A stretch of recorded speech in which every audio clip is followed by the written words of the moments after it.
Israel আবারও যুদ্ধ চাপালে তা মোকাবিলা করতে প্রস্তুত ইরান। শান্তিপূর্ণ উদ্দেশ্যে পারমাণবিক কর্মসূচি চালিয়ে যাবে তেহরান। বুধবার আল জাজিরাকে দেওয়া সাক্ষাৎকারে এসব কথা বলেন ইরানি প্রেসিডেন্ট মাসুদ পেজেশকিয়ান।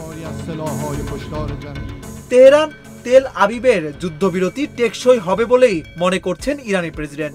ইসরায়েল আগ্রাসন চালালে ইরানের সশস্ত্র বাহিনী কড়া জবাব দিতে প্রস্তুত রয়েছে বলেও জানান তিনি। ইরানি প্রেসিডেন্ট বলেন, এক্ষেত্রে অন্যান্য অঞ্চল সহ আবারও লক্ষ্যবস্তু হবে তেল আবিব। যুদ্ধে ইসরায়েলের লক্ষ্য পূরণ হয়নি, তবে দুপক্ষেরই ক্ষয়ক্ষতি হয়েছে বলে জানান তিনি। পেজেশকিয়ান আরো বলেন, আন্তর্জাতিক সম্প্রদায়ের বিরোধিতা সত্ত্বেও আইন মেনেই ইউরেনিয়াম সমৃদ্ধ করা হবে। তেহরান পরমাণু ইস্যুতে আলোচনায় আগ্রহী, তবে কারো হুমকি বা নির্দেশ মানবে না বলে সাফ জানিয়ে দিয়েছেন ইরানি প্রেসিডেন্ট।